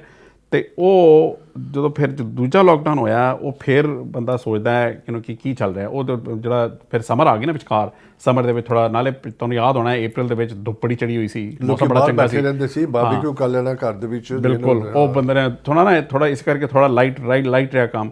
ਸਮਰ ਵੀ ਥੋੜੀ ਚੰਗੀ ਨਿਕਲ ਗਈ। ਫਿਰ ਮੇਰੇ ਖਿਆਲ ਸੈਪਟੰਬਰ ਅਕਤੂਬਰ ਦੇ ਵਿੱਚ, ਕਹਿ ਲਓ ਅਕਤੂਬਰ ਦੇ ਵਿੱਚ, ਫਿਰ ਜਦੋਂ ਨੰਬਰ ਚੜ੍ਹਨੇ ਸ਼ੁਰੂ ਹੋਏ ਨਾ, ਅਤੇ ਫਿਰ ਉਹ ਟੀਅਰ ਸਿਸਟਮ ਆਇਆ, ਉਦੋਂ ਫਿਰ ਲੋਕਾਂ ਦਾ ਲੋਕਡਾਊਨ ਹੋਇਆ। ਅਤੇ ਫਿਰ ਜਿਹੜਾ ਕ੍ਰਿਸਮਸ ਵੇਲੇ ਜਿਹੜਾ ਤੀਜਾ ਲੋਕਡਾਊਨ ਆਇਆ ਨਾ, ਉਹ ਸਭ ਤੋਂ ਹੈਵੀ ਲੋਕਡਾਊਨ ਰਿਹਾ। ਭਾਜੀ ਲੋਕਾਂ ਨੂੰ ਕੋਪ ਕਰਨਾ ਮੁਸ਼ਕਿਲ ਹੋਇਆ ਵੈਸੇ, ਜਿਹੜਾ ਹੁਣ ਦਸੰਬਰ ਕ੍ਰਿਸਮਸ ਤੋਂ ਪਹਿਲਾਂ ਹੋਇਆ। ਗੱਲਾਂ ਦੇ ਵਿੱਚ ਫਿਰ ਗੱਲ ਨਿਕਲਦੀ ਹੈ। ਮੈਂ ਦੱਸਿਆ ਕਿ ਅਸੀਂ ਬੜੇ ਡਿਫਰੈਂਟ ਟੌਪਿਕ ਹੈਗੇ ਨੇ। ਇਹ ਜਦੋਂ ਸ਼ੁਰੂ ਲੋਕਾਂ ਨੇ ਐਕਸੈਪਟ ਕੀਤਾ ਮਾਰਚ ਦੇ ਵਿੱਚ, ਹੌਲੀ ਦਸੰਬਰ ਤੋਂ ਪਹਿਲਾਂ ਜਦੋਂ ਲੋਕਡਾਊਨ ਹੋਇਆ, ਉਦੋਂ ਲੋਕਾਂ ਦੀ ਇੱਕਦਮ ਹੱਦ ਹੋ ਗਈ। ਉਦੋਂ ਜ਼ਿਆਦਾ ਲੋਕੀ ਲੋਨਲੀਨੈਸ, ਡਿਪਰੈਸ਼ਨ ਵਿੱਚ ਬਹੁਤ ਸਫਰ ਕੀਤੇ ਨੇ। ਬਹੁਤ ਹਾਈ ਨੰਬਰ ਹੈਗਾ। ਉਹਦੇ ਇਫੈਕਟ ਐਂਡ ਫਿਗਰਸ ਲੈ ਕੇ ਆਵਾਂਗੇ ਅਸੀਂ ਅਗਲੇ 2 ਵੀਕਾਂ ਤੱਕ ਸ਼ੋਅ ਕਰਾਂਗੇ ਡਿਫਰੈਂਟ ਟੌਪਿਕ ਦੇ ਉੱਪਰ। ਉਹ ਜਿਹੜਾ ਹੁਣ ਆਫਟਰ ਇਫੈਕਟ ਹੈਗਾ ਕੋਵਿਡ ਦਾ, ਸਿਰਫ ਬੰਦਿਆਂ ਦੇ ਉੱਪਰ ਨਹੀਂ, ਬਿਜ਼ਨਸ ਉੱਪਰ ਕਿੰਨਾ ਪਿਆ। ਗੁਰਪ੍ਰੀਤ ਜੀ ਤੁਹਾਨੂੰ ਪਤਾ ਮੇਰੇ ਪਾਸ ਲਿਸਟ ਵੀ ਹੈਗੀ ਸਾਰੀ, ਦ ਮੇਜਰ 에ਅਰਲਾਈਨਸ। ਤੁਸੀਂ ਇਹਨੂੰ ਕਰ ਲਓ, ਐਮਿਰੇਟਸ ਦੀ ਕਰ ਲਓ, ਸਿੰਗਾਪੁਰ 에ਅਰਲਾਈਨਸ ਕਰ ਲਓ, ਕੈਥੇ ਪੈਸੀਫਿਕ ਕਰ ਲਓ, ਬ੍ਰਿਟਿਸ਼ ਏਅਰਵੇਜ਼ ਕਰ ਲਓ। ਮੈਜੋਰਿਟੀ ਆਫ ਦੈਮ ਜਿਨ੍ਹਾਂ ਨੇ ਆਪਣੇ ਏਅਰਕ੍ਰਾਫਟ ਆਰਡਰ ਕੀਤੇ ਸੀ, ਉਹਨਾਂ ਨੇ 45 50 ਏਅਰਕ੍ਰਾਫਟ ਵਾਪਸ ਕਰ ਦਿੱਤੇ ਨੇ। ਜੋ ਲੀਜ਼ 'ਤੇ ਲਿੱਤੇ ਸੀ ਉਹ ਵੀ ਵਾਪਸ ਕਰ ਦਿੱਤੇ। ਦ ਇੰਡਸਟਰੀ ਜਿਹੜੀ ਸਿਵਲ ਐਵੀਏਸ਼ਨ ਦੀ ਤਾਂ ਉਹ 'ਤੇ ਤਕਰੀਬਨ ਕੋਲੈਪਸ ਹੋ ਰਹੀ ਹੈ। And half a dozen, if I'm not wrong, maybe even a dozen of the national airlines going into receivership. ਇਹ ਉਹਦਾ ਆਫਟਰ ਇਫੈਕਟ ਹੈਗਾ ਬਿਜ਼ਨਸ ਉੱਪਰ। ਅਸੀਂ ਲੋਕਾਂ ਦੀ ਗੱਲ ਕਰਦੇ ਹਾਂ। ਹੁਣ ਆਪਾਂ ਬੜੀ ਅੱਛੀ ਗੱਲ ਕੀਤੀ ਕਿ ਮਾਰਚ ਵਿੱਚ ਲੋਕਾਂ ਨੇ ਐਕਸੈਪਟ ਕੀਤਾ, ਦਸੰਬਰ ਦੀ ਚੱਲਦਾ ਹੋ ਗਿਆ। ਪਰ ਜੇ ਤੁਹਾਡੇ ਦਿਮਾਗ 'ਚ ਕੀ ਹੈਗਾ, ਇਹ is it going to be long term? ਅਗਰ ਬੇਸ਼ੱਕ ਦੀ ਖੁੱਲ੍ਹ ਜਾਣਾ ਹੈਗਾ, are the people going to go back to normal again, ਜਿੱਦਾਂ ਪਹਿਲਾਂ ਲਾਈਫ ਹੁੰਦੀ ਸੀਗੀ? ਦੇਖੋ, ਇਹਦਾ ਨਾ ਸਾਡੇ ਕੋਲ ਕੋਈ ਪ੍ਰੀਵੀਅਸ ਐਕਸਪੀਰੀਅੰਸ ਹੈ ਨਹੀਂ। ਉਹ ਬੰਦਾ ਨਾ ਕਹਿੰਦੇ ਨੇ ਗਲਤੀਆਂ ਤੋਂ ਸਿੱਖਦਾ ਹੈ, ਰਾਈਟ। ਅਤੇ ਇਹ ਸਾਡੇ ਕੋਲ ਇਹਦਾ ਐਕਸਪੀਰੀਅੰਸ ਹੀ ਹੈ ਨਹੀਂ ਕਿਸੇ ਕੋਲ। ਕੋਈ ਕਹਿ ਹੀ ਨਹੀਂ ਸਕਦਾ। ਜਦ ਕੋਈ ਡਿਫਰੈਂਟ ਨਿਊਜ਼ ਦਿੰਦਾ ਹੈ, ਕੋਈ ਡਿਫਰੈਂਟ ਨਿਊਜ਼ ਦਿੰਦਾ ਹੈ। ਕਹਿੰਦੇ ਨੇ ਕਿ ਜਿਹਨਾਂ ਬੰਦੇ ਜਿਹਨਾਂ ਹੁਣ ਅਗਰ ਖੁੱਲ੍ਹ ਗਿਆ ਸਾਰਾ ਕੁਝ, ਅਤੇ ਸ਼ਾਇਦ ਲੋਕਾਂ ਨੂੰ ਜ਼ਿਆਦਾ ਐਪਰੀਸੀਏਸ਼ਨ ਹੋਏ ਕਿ ਸਭ ਕੁਝ ਖੁੱਲ੍ਹ ਗਿਆ ਹੈ ਅਤੇ ਡੀਲ ਕਰਨਾ ਈਜ਼ੀ ਹੋ ਜਾਏ, ਰਾਈਟ। ਦੂਜਾ ਕੰਮ ਵੀ ਹੋ ਸਕਦਾ ਹੈ ਕਿ ਹਾਲੀ ਇਹਦਾ ਪੂਰਾ ਇਫੈਕਟ ਆਏਗਾ ਬਿਲਕੁਲ ਉਹੀ ਮੈਂ ਕਹਿ ਰਿਹਾ ਨਾ ਆਣਾ ਜਿਹੜਾ ਹਾਲੀ ਇਹਦਾ ਪੂਰਾ ਇੰਪੈਕਟ ਆਇਆ ਨਹੀਂ ਹਾਲੀ ਤੁਸੀਂ ਜਿੱਦਾਂ ਤੁਸੀਂ ਬਿਜ਼ਨੈਸਿਸ ਦੀ ਗੱਲ ਕਰ ਰਹੇ ਸੀ ਰਾਈਟ ਜਿਹੜੇ ਆਪਣੀ ਸਿਵਲ ਐਵੀਏਸ਼ਨ ਦੀ ਗੱਲ ਕਰ ਰਹੇ ਸੀਗੇ ਤੇ ਉਹ ਤਾਂ ਵੱਡੇ they are big guys right ਫਿਰ ਛੋਟੇ ਬੰਦੇ ਵੀ ਆਣ ਨਾ ਜਿਹੜਾ ਗੁਆਂਢ ਦਾ ਜਿਹੜਾ ਰੈਸਟੋਰੈਂਟ ਹੈ ਤੁਹਾਡਾ ਜਿਹੜਾ ਕੋਨੇ ਤੇ ਮੇਰਾ ਕਹਿਣ ਦਾ ਮਤਲਬ ਸੀ ਜਿਹੜੇ ਵੱਡੇ ਨੈਸ਼ਨਲ ਲਾਈਨਾਂ ਅਫੈਕਟ ਹੋ ਰਹੇ ਨੇ ਬਾਕੀ ਛੋਟੇ ਦਾ ਤਾਂ ਕੋਈ ਤਰੀਕਾ ਨਹੀਂ ਬਚਣ ਦਾ ਨਹੀਂ ਹਾਲੀ ਮਤਲਬ ਕਿੰਨੇ ਬਿਜ਼ਨਸ ਸਰਵਾਈਵ ਕਰਦੇ ਨੇ ਲੋਕਾਂ ਦੀ ਆਪਣੀ ਡੀਲ ਕਰਨ ਦੀ ਕੈਪੈਸਿਟੀ ਜਿਹੜੀ ਡਾਊਨ ਚਲੀ ਗਈ ਹੈ ਉਹ ਕਿੱਦਾਂ ਦੇ trying to survive at the moment ਔਰ ਜਿਹੜਾ ਮੈਂਟਲ ਹੈਲਥ ਹੈ ਨਾ ਇਸ ਵੇਲੇ because we are just coming out so ਇਸ ਵੇਲੇ ਥੋੜਾ ਆਪਟਿਮਿਜ਼ਮ ਹੈ ਦੇਖੋ ਜਨਵਰੀ 'ਚ ਮੌਸਮ ਵੀ ਕਾਫੀ ਖਰਾਬ ਰਿਹਾ ਫੈਬਰੀ 'ਚ ਮੌਸਮ ਖਰਾਬ ਰਿਹਾ ਹੁਣ ਮੌਸਮ ਥੋੜਾ ਖੁੱਲ ਰਿਹਾ ਮੌਸਮ ਤੇ ਬੜਾ ਇਫੈਕਟ ਪੈਂਦਾ ਲੋਕਾਂ ਤੇ ਪਰ ਇਹ ਗੱਲ ਹੈਗੀ ਹੈ ਮੈਂ ਮੰਨਦਾ ਮੌਸਮ ਦਾ ਫਰਕ ਪੈਂਦਾ ਹੈ ਇਕਨੋਮੀ ਬਿਲਟ ਹੋਏਗੀ ਥੋੜਾ ਬਹੁਤਾ ਹੋਰ ਹੋਏਗਾ ਅਗਰ ਮੈਂਟਲ ਤੇ ਤੁਸੀਂ ਫਿਜ਼ੀਕਲ ਗੱਲ ਕਰੋ ਜਿਹੜੇ ਇਫੈਕਟ ਹੋ ਗਏ ਨੇ ਹੁਣ ਉਹ ਉਹਨਾਂ ਦੀ ਤਾਂ ਰਿਕਵਰੀ ਤਾਂ ਨਹੀਂ ਹੋ ਸਕਦੀ ਇਹਦਾ ਮਤਲਬ ਥੋੜਾ ਲਾਕਡਾਊਨ ਖੁੱਲ ਗਿਆ ਤੇ ਦੌੜਨਾ ਸ਼ੁਰੂ ਕਰ ਦੇਣਗੇ ਨਹੀਂ ਜੀ ਉਹ ਮੇਰੇ ਖਿਆਲ ਅਗਰ ਵਨ ਆਫ ਦਾ ਥਿੰਗਸ ਕਿ ਜਿਹੜੇ ਲੋਕੀ ਬੜੇ ਰეკਮੈਂਡ ਕਰਦੇ ਰਹੇ ਨੇ ਤੇ ਅਸੀਂ ਵੀ ਕਹਿੰਦੇ ਹਾਂ ਲੋਕਾਂ ਨੂੰ ਕਿ ਫਿਜ਼ੀਕਲ ਐਕਸਰਸਾਈਜ਼ ਨਾ ਟੁਰਨਾ ਫਿਰਨਾ ਨਾ ਛੱਡੋ ਮਤਲਬ ਤੁਸੀਂ ਭਾਵੇਂ ਪਾਰਕ ਜਾਓ ਅੱਧੇ ਘੰਟੇ ਵਾਸਤੇ ਭਾਵੇਂ ਗੁਰਦੁਆਰੇ ਗੁਰਦੁਆਰੇ ਦੇ ਚੱਕਰ ਜਿੱਦਾਂ ਗੱਲਾਂ ਕਰਦੇ ਹੁੰਦੇ ਸੀਗੇ ਤੇ ਉੱਥੇ ਚਲੇ ਜਾਓ ਜਾਂ ਮੰਦਰ ਜਾਂਦੇ ਸੀ ਉੱਥੇ ਚਲੇ ਜਾਓ ਮਤਲਬ ਜਿੱਧਰ ਵੀ ਤੁਸੀਂ ਜਾਂਦੇ ਸੀ ਨਾ ਜਿੱਧਰ ਵੀ ਤੁਹਾਡੀ ਇਨਕਲੀਨੇਸ਼ਨ ਹੈ ਮਤਲਬ ਟੁਰਦੇ ਫਿਰਦੇ ਰਹੋ ਘਰ ਦਾ ਕੰਮ ਕਰਦੇ ਰਹੋ ਕਿਉਂਕਿ ਫਿਜ਼ੀਕਲ ਐਕਟੀਵਿਟੀ ਕੀ ਹੈ ਕਿ ਤੁਹਾਡੀ ਬਾਡੀ ਨੂੰ ਉਹ ਭੁੱਲ ਗਿਆ ਹੈ ਕੰਮ ਕਰਨਾ ਕਿਉਂਕਿ ਉਹ ਜਿਹੜੀ ਐਕਟਿਵ ਲਾਈਫ ਸੀ ਉਹ ਚਲੀ ਗਈ ਸੋ ਉਹ ਫਿਰ ਉਹਦਾ ਇਫੈਕਟ ਤਾਂ ਪੈਣਾ ਫਿਰ ਜਿਹੜੀ ਮਸਕੂਲਰ ਸਕੈਲੇਟਲ ਪ੍ਰੋਬਲਮ ਜਿਹੜੀਆਂ ਆਉਣੀਆਂ ਉਹਦਾ ਹਾਲੀ ਇੰਪੈਕਟ ਹਾਲੀ ਆਉਣ ਵਾਲੇ ਮਹੀਨਿਆਂ 'ਤੇ ਪਤਾ ਚੱਲੇਗਾ ਨਾ ਭਾਜੀ ਇਮੋਸ਼ਨਲ ਹੈਲਥ ਦਾ ਤੁਸੀਂ ਕੀ ਕਹੋਗੇ ਫਿਊਚਰ ਵਿੱਚ ਅਗੇਨ ਬਿਕੋਜ਼ ਜਿਹੜੀਆਂ ਨਾ ਮੈਂਟਲ ਫਿਜ਼ੀਕਲ ਇਮੋਸ਼ਨਲ ਇਹ ਇੱਕ ਤਰ੍ਹਾਂ ਦਾ ਡਿਲੇਡ ਐਕਸ਼ਨ ਵੀ ਹੁੰਦਾ ਹੈ some people will come out of this some people will have to fight for it to come out of it some people will stay in there ਉਹਦੀ ਕਿੱਦਾਂ ਮਦਦ ਹੋ ਸਕਦੀ ਮੈਂ ਚਾਹਾਂਗਾ ਤੁਸੀਂ ਦੱਸੋ ਕਿ ਆਪਣੇ ਯੂਰ ਬੜਾ ਤੁਸੀਂ ਕਾਉਂਸਲਿੰਗ ਵਗੈਰਾ ਕਰਦੇ ਹੋ ਫਿਜ਼ੀਓਥੈਰੇਪੀ ਕਰਦੇ ਹੋ ਕੀ ਚਾਂਸ ਹੈਗੇ ਉਹਦੇ ਲੋਕਾਂ ਦੇ ਸਾਈਕੋਥੈਰੇਪੀ ਐਕਚੁਅਲੀ ਫਿਜ਼ੀਓਥੈਰੇਪੀ ਨਹੀਂ ਹੈ ਫਿਜ਼ੀਓਥੈਰੇਪੀ ਜ਼ਿਆਦਾ ਫਿਜ਼ੀਕਲ ਹੁੰਦੀ ਹੈ ਸਾਈਕੋਥੈਰੇਪੀ ਜਿਹੜਾ ਇਮੋਸ਼ਨਲ ਪ੍ਰੋਬਲਮ ਤਾਂ ਬਿਲਕੁਲ ਪੈਂਦੀ ਹੈ ਜੀ ਕਿਉਂਕਿ ਤੁਸੀਂ ਦੇਖੋ ਅਗਰ ਬੰਦਾ ਆਲਰੇਡੀ ਲੋਨਲੀਨੈਸ ਦੇ ਵਿੱਚ ਬੈਠਾ ਹੋਇਆ ਸੀ ਤਾਂ ਉਹ ਬੰਦਾ ਹੁਣ ਕਿਸ ਤਰ੍ਹਾਂ ਕੋਪ ਕਰ ਰਿਹਾ ਉਹ ਲੋਨਲੀਨੈਸ ਵੱਧ ਗਈ ਹੈ ਘਟ ਗਈ ਹੈ ਕੀ ਬਣਿਆ ਅਗਰ ਫਰਜ਼ ਕਰੋ ਘਰ ਦੇ ਵਿੱਚ ਆਲਰੇਡੀ ਝਗੜੇ ਚੱਲ ਰਹੇ ਸੀ ਉਹਦਾ ਇੰਪੈਕਟ ਕੀ ਪਿਆ ਤੇ ਫਿਰ ਉਤੋਂ ਮਤਲਬ ਅਗਰ ਕਿਸੇ ਨੂੰ ਆਲਰੇਡੀ ਜਿਹੜੀ ਸ਼ਰਾਬ ਪੀਂਦੇ ਸੀ ਜਾਂ ਇੱਦਾਂ ਦੀ ਕੋਈ ਗੱਲਾਂ ਸੀਗੀਆਂ ਉਹਦਾ ਇਫੈਕਟ ਜ਼ਿਆਦਾ ਵੱਧ ਗਿਆ ਕੀ ਹੋਇਆ ਉਹਦਾ ਮਤਲਬ ਕਈ ਗੱਲਾਂ ਜਿਹੜੀਆਂ ਆਲਰੇਡੀ ਐਗਜ਼ਿਸਟਿੰਗ ਹੁੰਦੀਆਂ ਨਾ ਉਹ ਕੋਵਿਡ ਦੇ ਟਾਈਮ 'ਤੇ ਐਕਸੈਲਰੇਟ ਹੋ ਗਈਆਂ ਜਾਂ ਇੰਟੈਂਸੀਫਾਈ ਹੋ ਗਈਆਂ ਉਹ ਜ਼ਿਆਦਾ ਗਹਿਰਾ ਅਸਰ ਪੈ ਗਿਆ ਅਤੇ ਕਈ ਬੰਦੇ ਉਹ ਸਾਰੇ ਬੰਦੇ ਵੀ ਮਾੜੇ ਨਹੀਂ ਹੈ ਕਈ ਬੰਦਿਆਂ 'ਤੇ ਜਿਨ੍ਹਾਂ ਨੂੰ ਟਾਈਮ ਮਿਲ ਗਿਆ ਉਹਨਾਂ ਨੇ ਚੰਗਾ ਬਿਤਾਇਆ ਉਹਨਾਂ ਨੇ ਆਪਣੇ ਉਲਟਾ ਘਰ 'ਚ ਫੈਮਲੀਆਂ 'ਚ ਜਿਨ੍ਹਾਂ ਨੂੰ ਟਾਈਮ ਮਿਲਿਆ ਉਹਨਾਂ ਨੂੰ ਉਸ ਚੀਜ਼ਾਂ ਵਾਸਤੇ ਟਾਈਮ ਮਿਲਿਆ ਇੱਕ ਦੂਜੇ ਵਾਸਤੇ ਟਾਈਮ ਮਿਲਿਆ ਜਿਹੜਾ ਪਹਿਲੇ ਕਦੀ ਸੀ ਨਹੀਂ ਸੋ ਕਈ ਬੰਦਿਆਂ ਵਾਸਤੇ ਇਫੈਕਟ ਚੰਗਾ ਵੀ ਰਿਹਾ ਸਾਰਿਆਂ ਵਾਸਤੇ ਮਾੜਾ ਨਹੀਂ ਹੈ ਕਈ ਬੰਦਿਆਂ ਵਾਸਤੇ ਚੰਗਾ ਵੀ ਰਿਹਾ ਪਰ quite a large percentage of people I would say ਜ਼ਿਆਦਾ ਲੋਕਾਂ 'ਤੇ ਇਫੈਕਟ ਪਿਆ ਹੈ ਕਿਉਂਕਿ of all the reasons we already discussed ਅਤੇ ਇਮੋਸ਼ਨ ਦਾ ਇੱਦਾਂ ਹੁੰਦਾ ਕਿ ਅਗਰ ਤੁਸੀਂ ਮੈਨੇਜ ਨਾ ਕਰੋ ਤਾਂ ਫਿਰ ਤੁਹਾਨੂੰ ਗੁੱਸਾ ਰਹੇਗਾ ਫਿਰ ਥੋੜ੍ਹਾ ਲੋਨਲੀ ਫੀਲ ਕਰੋਗੇ ਫਿਰ ਥੋੜ੍ਹੀ ਸੈਡਨੈਸ ਰਹੇਗੀ ਉਹਦੇ ਨਾਲ ਥੋੜ੍ਹੀ ਐਂਗਜ਼ਾਇਟੀ ਵਧੇਗੀ ਤੁਹਾਡੀ ਇਹ ਫਿਰ ਜਿਹੜੀਆਂ ਗੱਲਾਂ ਹੁੰਦੀਆਂ ਨਾ ਇਹ ਲਿੰਕਡ ਹੁੰਦੀਆਂ ਤਾਂ ਬੈਟਰ ਹੁੰਦਾ ਕਿ ਤੁਸੀਂ ਨਾ ਕੁਛ ਇਹ ਵਰਗੇ ਕੰਮ ਕਰੋ ਜਿਹਦੇ ਨਾਲ ਤੁਸੀਂ ਥੋੜ੍ਹੀ ਪੋਜ਼ੀਟਿਵਿਟੀ ਮੇਨਟੇਨ ਕਰ ਸਕੋ ਥੋੜ੍ਹਾ ਆਪਣਾ ਪੋਜ਼ੀਟਿਵ ਫੀਲਿੰਗ ਮੇਨਟੇਨ ਕਰ ਸਕੋ ਕਈ ਤਰੀਕੇ ਨੇ ਜਿਹਨਾਂ ਨੂੰ ਤੁਸੀਂ ਅਪਲਾਈ ਕਰਕੇ ਆਪਣੀ ਮੈਂਟਲ ਹੈਲਥ ਥੋੜ੍ਹੀ ਮੇਨਟੇਨ ਕਰ ਸਕਦੇ ਜੀ ਬੜਾ ਮੇਰੇ ਦਿਮਾਗ 'ਚ ਗੱਲ ਵਾਪਸ ਆ ਗਈ ਕਾਉਂਸਲਿੰਗ ਅਤੇ ਤੁਸੀਂ ਥੈਰੇਪੀ ਕਰਦੇ ਹੋ ਜਦੋਂ ਤੁਸੀਂ ਬੈਠ ਕੇ ਕਾਉਂਸਲਿੰਗ ਸਾਈਕੋਥੈਰੇਪੀ ਕਰਦੇ ਹੋ ਤੁਸੀਂ ਉਹਨੂੰ ਸੁਣਦੇ ਪੇਸ਼ੈਂਟ ਕਹਿ ਲਓ ਪੇਸ਼ੈਂਟ ਹੀ ਹੋਇਆ ਤੁਹਾਡਾ ਕਲਾਇੰਟ ਅਸੀਂ ਕਲਾਇੰਟ ਓਕੇ ਚਲੋ ਕਲਾਇੰਟ ਕਹਿ ਲਓ ਤੁਸੀਂ ਉਹਦੇ ਤੁਹਾਡੇ ਦਿਮਾਗ 'ਚ ਤੁਸੀਂ ਉਹਨੂੰ ਸਾਰਾ ਰੀਡ ਕਰਦੇ ਹੋ ਉਹਦਾ ਅੰਦਰੋਂ you trying to find out ਕਿ ਇਹਨੂੰ ਕੀ ਹੋਇਆ ਕਾਹਤੇ ਹੋਇਆ ਔਰ ਕਿਹੜੀ ਡਾਇਰੈਕਸ਼ਨ ਤੁਸੀਂ ਉਹਨੂੰ ਦੇਵੋਗੇ this is very clever that is ਤੁਸੀਂ ਇਸ ਰਸਤੇ ਪਏ ਹੋ ਪਹਿਲਾਂ ਤਾਂ ਤੁਸੀਂ ਖੁਦ ਆਪਣੇ ਆਪ ਨੂੰ ਦਰੁਸਤ ਕੀਤਾ ਫਿਰ ਤੁਸੀਂ ਸੋਚਿਆ ਕਿ ਯਾਰ ਮੈਨੂੰ I need to do it for public service ਹੀ ਕਰਨੀ ਚਾਹੀਦੀ ਹੈਗੀ ਹੈ ਬਹੁਤ ਅੱਛਾ ਕੰਮ ਹੈਗਾ ਲੇਕਿਨ ਦਿਸ ਇਜ਼ ਵੈਰੀ ਕਲੈਵਰ ਦੇਖੋ ਦਰੁਸਤ I want to steer away from the word ਦਰੁਸਤ ਲਫ਼ਜ਼ ਛੱਡ ਦਈਏ ਇਹ ਹੁੰਦਾ ਹੈ ਕਿ ਜਦੋਂ ਲਾਈਫ ਦੇ ਵਿੱਚ ਪ੍ਰੋਬਲਮ ਆਉਂਦੀ ਹੈ ਨਾ ਅਤੇ ਫਿਰ ਕਨਫਿਊਜ਼ਨ ਆ ਜਾਂਦੀ ਉਹਦੇ ਨਾਲ ਕੀ ਹੁੰਦਾ ਹੈ ਕਿ ਸਾਨੂੰ ਨਾ ਕਦੀ ਰਸਤਾ ਨਜ਼ਰ ਨਹੀਂ ਆਉਂਦਾ ਜਿਹੜਾ ਬੰਦਾ ਟ੍ਰੈਫਿਕ ਜੈਮ ਵਿੱਚ ਫਸਿਆ ਹੁੰਦਾ ਨਾ ਉਹਨੂੰ ਨਹੀਂ ਪਤਾ ਕਿਹੜਾ ਰਸਤਾ ਲੈਣਾ ਅਤੇ ਜਿਹੜਾ ਬੰਦਾ ਉੱਤੇ ਬੈਠਾ ਨਾ ਜਾਂ ਕੋਈ ਨਿਊਜ਼ ਪੜ੍ਹਦਾ ਪਿਆ ਉਹਨੂੰ ਪਤਾ ਹੁੰਦਾ ਕਿਹੜਾ ਰਸਤਾ ਲੈਣਾ ਰਾਈਟ ਅਤੇ ਜਿਹੜਾ ਬੰਦਾ ਪ੍ਰੋਬਲਮ 'ਚੋਂ ਨਿਕਲ ਰਿਹਾ ਹੁੰਦਾ ਉਹਨੂੰ ਨਹੀਂ ਪਤਾ ਹੁੰਦਾ ਇਸ ਕਰਕੇ ਇਹ ਦਰੁਸਤ ਤਾਂ ਬਹੁਤ ਥੋੜ੍ਹਾ ਲਫ਼ਜ਼ ਠੀਕ ਨਹੀਂ but let's apply the word ਕਿ ਕਨਫਿਊਜ਼ਨ ਹੁੰਦੀ ਹੈ, ਥੋੜਾ ਦਿਮਾਗ ਥੋੜਾ ਕਨਫਿਊਜ਼ ਹੋ ਜਾਂਦਾ ਹੈ ਤੇ ਥੋੜੀ ਨਾ ਕਲੈਰਿਟੀ ਵਾਸਤੇ ਮੇਰੇ ਕੋਲ ਸਵਾਲ ਬੜੇ ਨੇ ਓਨੈਸਟਲੀ ਬੜੇ ਸਵਾਲ ਕੀ ਅਸੀਂ ਗੱਲਾਂ ਬਾਤਾਂ ਨਹੀਂ ਜਨਰਲ ਗੱਲਾਂ ਨੇ ਕਿ ਜੋ ਤੁਸੀਂ ਪੁੱਛਣੀ ਚਾਹਾਂਗੇ ਮੈਂ ਤੁਹਾਡੇ ਬਿਆਪ ਗੱਲਾਂ ਕਰ ਰਿਹਾ ਇਸ ਦੇ ਨਾ question that just kind of a chat show ਸਾਡੇ ਕੋਲ 4.5 ਮਿੰਟ ਰਹਿੰਦੇ ਨੇ ਤਾਂ ਆਪਾਂ ਜ਼ਰਾ ਪੁੱਛਤਾਂ ਕਰਦੇ ਹਾਂ ਭਾਜੀ ਤੁਹਾਨੂੰ ਕੀ ਲੱਗਦਾ ਕਿ ਲੋਕਾਂ ਨੂੰ ਕਿੰਨਾ ਕੁ ਸਫਰ ਹੋਇਆ ਇਹਦੇ ਵਿੱਚ ਕਿੰਨੇ ਕੁ ਇਫੈਕਟ ਹੋਇਆ ਪਬਲਿਕ ਵਾਈਜ਼ ਜੇ ਅਸੀਂ ਆਪਣੀ ਕਮਿਊਨਿਟੀ ਦੇ ਵਿੱਚ ਗੱਲ ਕਰੀਏ ਕਮਿਊਨਿਟੀ ਦੇ ਵਿੱਚ ਤੇ ਦੇਖੋ ਸਪੈਸੀਫਿਕ ਟੂ ਕਮਿਊਨਿਟੀ ਤੇ ਮੇਰੇ ਕੋਲ ਕੋਈ ਖਾਸ ਫਿਗਰ ਹੈ ਨਹੀਂ ਪਰ ਕਿਸ ਐਕਸਟੈਂਡ ਉੱਪਰ ਹੋਏਗਾ ਇਹਦਾ ਐਕਸਟੈਂਡ ਉਨੀ ਹੈ ਜੀ ਜਿੰਨੀ ਲਾਰਜਰ ਕਮਿਊਨਿਟੀ ਦੀ ਹੈ ਕਿਉਂਕਿ ਅਸੀਂ ਸਾਡੇ ਕੋਲ ਕੋਈ ਐਕਸਟਰਾ ਰਿਸੋਰਸਿਸ ਤਾਂ ਹੈ ਨਹੀਂ ਕਿ ਅਸੀਂ ਕੋਈ ਐਕਸਟਰਾ ਕੋਪ ਕਰ ਸਕੀਏ ਤੇ ਪ੍ਰੋਬਲਮ ਉਨੀ ਆਉਂਦੀ ਕਿ ਜਿਹੜੇ ਮੈਂ ਤੁਹਾਨੂੰ ਪਹਿਲੇ ਫਿਗਰ ਕੋਟ ਕੀਤੀ ਸੀ ਨਾ ਕਿ 4 ਚੋਂ 1 ਬੰਦੇ ਤੇ ਤਾਂ ਅਸਰ ਪਿਆ ਹੀ ਪਿਆ ਹੈ ਓਕੇ ਤੇ ਹੁਣ ਤੁਸੀਂ ਸੋਚੋ ਕਿ ਕਈ ਫੈਮਲੀਜ਼ ਦੇ ਵਿੱਚ ਅਗਰ ਫੈਮਲੀਜ਼ ਜੁਆਇੰਟ ਨੇ ਤਾਂ ਉੱਥੇ ਲੋਕਾਂ ਨੂੰ ਥੋੜ੍ਹਾ ਇਫੈਕਟ ਪੈ ਗਿਆ ਹੈ ਉੱਥੇ ਥੋੜ੍ਹੇ ਹੁਣ ਫਰਜ਼ ਕਰੋ ਜਿੱਦਾਂ ਗ੍ਰੈਂਡਫਾਦਰ ਗ੍ਰੈਂਡਮਦਰ ਨੇ ਅਤੇ ਉਹਨਾਂ ਨੂੰ ਦਾਦਾ ਦਾਦੀ ਬੈਠੇ ਨੇ ਜਾਂ ਨਾਨਾ ਨਾਨੀ ਬੈਠੇ ਨੇ ਅਤੇ ਉਹਨਾਂ ਨੂੰ ਬੱਚਿਆਂ ਨੇ ਹੈਲਪ ਕਰਤੀ ਵੀ ਤੁਸੀਂ ਜ਼ੂਮ 'ਤੇ ਗੱਲ ਕਰ ਲਿਓ ਕਿਸੇ ਨਾਲ ਕਰ ਦਿਓ ਅਤੇ ਜਿਹਨਾਂ ਵੱਡੇ ਬੰਦਿਆਂ ਨੂੰ ਟੈਕਨੋਲੋਜੀ ਦੀ ਨਹੀਂ ਸਮਝ ਉਹ ਫਿਰ ਆਪਣੀ ਲੋਨਲੀਨੈਸ ਦੇ ਵਿੱਚ ਅਟਕ ਜਾਂਦੇ ਨੇ ਕਿ ਉਹਨਾਂ ਨੂੰ ਕਿੱਥੋਂ ਹੈਲਪ ਮਿਲੇ ਫਿਰ ਉਹਨਾਂ ਲਈ ਲੋਨਲੀਨੈਸ ਉਲਟਾ ਵੱਧ ਜਾਂਦੀ ਕਿਉਂਕਿ ਇੱਕ ਤਰੀਕਾ ਹੁੰਦਾ ਕਿ ਤੁਸੀਂ ਕਨੈਕਟਡ ਰਹੋ ਕਿ ਜਿਹਦੇ ਨਾਲ ਵੀ ਥੋੜ੍ਹੀ ਬਹੁਤੀ ਗੱਲ ਕਰੋ ਥੋੜ੍ਹਾ ਕਨੈਕਟਡ ਰਹੋ ਇਹ ਸੋਸ਼ਲ ਕੰਟੈਕਟ ਜਿਹੜਾ ਨਾ ਅਸੀਂ ਬਣੇ ਹੀ ਸੋਸ਼ਲ ਕੰਟੈਕਟ ਵਾਸਤੇ ਇੱਕ ਦੂਜੇ ਨਾਲ ਬਣਾਉਣ ਵਾਸਤੇ ਬਣੇ ਆ ਮਤਲਬ ਪੰਜਾਬੀਆਂ ਦੀ ਤਾਂ ਖਾਸ ਹੈ ਕਿ ਬਣਾ ਕੇ ਰੱਖਦੇ ਨੇ ਲੋਕੀ ਸੋ ਇਹ ਜ਼ਰਾ ਬੜਾ ਜ਼ਰੂਰੀ ਹੈ ਕਨੈਕਸ਼ਨ ਬਣਾ ਕੇ ਰੱਖਣਾ ਸੋ ਫੋਨ 'ਤੇ ਗੱਲ ਕਰੋ ਵੀਡੀਓ ਕਾਲ 'ਤੇ ਗੱਲ ਕਰੋ ਜਿੱਥੇ ਵੀ ਗੱਲ ਕਰੋ it is very important to stay connected ਪਰ ਪਤਾ ਕਿ ਟਾਈਮ ਬੜੀ ਫਾਸਟ ਜਾ ਰਿਹਾ ਓਨੈਸਟਲੀ ਮੇਰੇ ਪਾਸ ਬਹੁਤ ਵਧੀਆ ਗੱਲਾਂ ਇੰਨੀਆਂ ਇੰਟਰਸਟਿੰਗ ਹੋ ਰਹੀਆਂ ਨੇ ਪ੍ਰੋਫੈਸ਼ਨਲ ਇੱਦਾਂ ਕੰਮਾਂ ਦੇ ਵਿੱਚ ਸਾਰੇ ਮਿਲੇ ਨੇ ਬੜਾ ਮੁਸ਼ਕਿਲ ਹੁੰਦਾ ਅਤੇ ਜਦੋਂ ਮੇਰੇ ਹੱਥ ਹੁੰਦੇ ਮੈਂ ਇਹਨਾਂ ਨੂੰ ਛੇਤੀ ਛੱਡਦਾ ਨਹੀਂ ਹੁੰਦਾ ਤਾਂ ਕਿ ਪ੍ਰੋਪਰ ਫਾਇਦਾ ਉਠਾਉਣਾ ਇਹਨਾਂ ਦਾ ਹੁਣ ਮੇਰਾ ਇੱਕ ਨਾ ਸਵਾਲੀ ਕੁਐਸਚਨ ਹੈਗਾ ਕਨਵਰਸੇਸ਼ਨ ਹੈਗੀ ਹੈ ਉਹਦੇ ਨਾਲ ਹੀ ਮੈਂ ਚਾਹਾਂਗਾ ਤੁਸੀਂ ਲੋਕਾਂ ਨੂੰ ਦੱਸੋ ਤੁਹਾਨੂੰ ਕੀ ਲੱਗਦਾ ਕਿ ਲੋਕੀ ਡਿਫਿਕਲਟ ਟਾਈਮ 'ਚ ਕਿੱਦਾਂ ਕੋਪ ਕਰ ਰਹੇ ਨੇ ਇਹਦੇ ਨਾਲ ਉਹਨਾਂ ਨੂੰ ਦੱਸੋ ਤੁਸੀਂ ਕਿਸ ਤਰ੍ਹਾਂ ਹੋ ਸਕਦਾ ਅਤੇ ਕਿ ਜਿੱਦਾਂ ਥੋੜ੍ਹਾ ਤਾਂ ਤੁਸੀਂ ਦੱਸ ਹੀ ਚੁੱਕੇ ਹੋ ਲੇਕਿਨ ਭਾਜੀ ਅਸੀਂ ਕਹਿ ਦਿੰਦੇ ਹਾਂ ਡਿਫਿਕਲਟ ਟਾਈਮ ਦੇ ਵਿੱਚ ਨਾ ਲੋਕ ਤੁਹਾਨੂੰ ਉਦੋਂ ਪਤਾ ਲੱਗਦਾ ਕਿ ਤੁਹਾਡੇ ਯਾਰ ਦੋਸਤ ਕੋਲ ਹੈ ਜਿੱਦਾਂ ਤੁਸੀਂ ਕਹਿੰਦੇ ਨਾ ਮੈਨੂੰ ਬਹੁਤ ਨਹੀਂ ਪਤਾ ਜੋਕ ਦਾ ਤੁਸੀਂ ਕਿਸੇ ਦੇ ਮੱਝ ਦੇ ਕੋਲ ਦੁੱਧ ਕਹਿੰਦੇ ਸਾਡੀ ਦੁੱਧ ਅੱਜ ਸੂਈ ਅਸੀਂ ਦੁੱਧ ਨਹੀਂ ਮਿਲੇਗਾ